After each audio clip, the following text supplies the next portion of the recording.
Documents recently obtained by 8 News Now show congressional candidate Danny Tarkanian was accused of illegally signing up a customer for a long-distance phone service without that person's permission back in 1994. Now, that apparently prompted the Federal Communications Commission to levy a $40,000 fine against the company that Tarkanian was working for at the time. Politics Now co-host Steve Sebelius has the story. Steve? Yeah, Brian and Denise, these allegations against Tarkanian surfaced in a lawsuit he filed himself back in 1996. Tarkanian claimed in his lawsuit he was owed money by Excel Communications. That was a multi-level marketing company that hired independent agents to sell long-distance phone service in a deregulated market. Tarkanian joined the company in 1994, but was dismissed at some point thereafter. He sued, saying the company had failed to make good on what it owed him, not only for selling phone service, but also for recruiting other independent agents. In its reply, Excel demanded arbitration and accused Tarkanian of improper conduct. According to the document, Excel also demands arbitration of its claims against Tarkanian that Tarkanian misled Excel with respect to a customer's desire to obtain services from Excel, such that Excel switched that customer who was enrolled in another company's long-distance telecommunications services without that customer's authorization, a practice in the industry known as slamming. That resulted in, among other things, the Federal Communications Commission fining Excel $40,000 as a direct result of Tarkanian's action.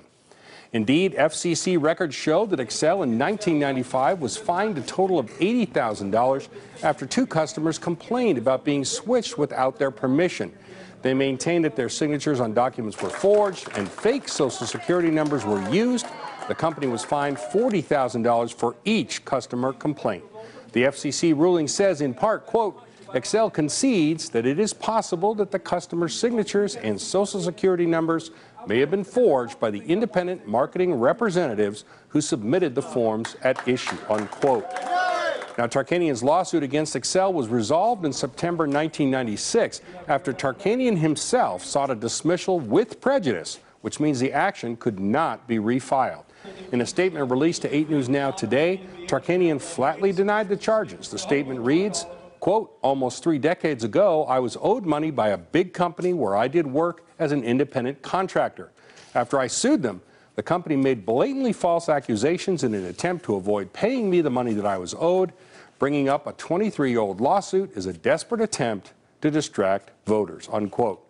Tarkanian has come under scrutiny earlier in the campaign because of a complex series of transactions in which he transferred money from a youth basketball charity he runs to a previous campaign for office and ultimately to a company he controls, where the funds were used to pay down his mortgage.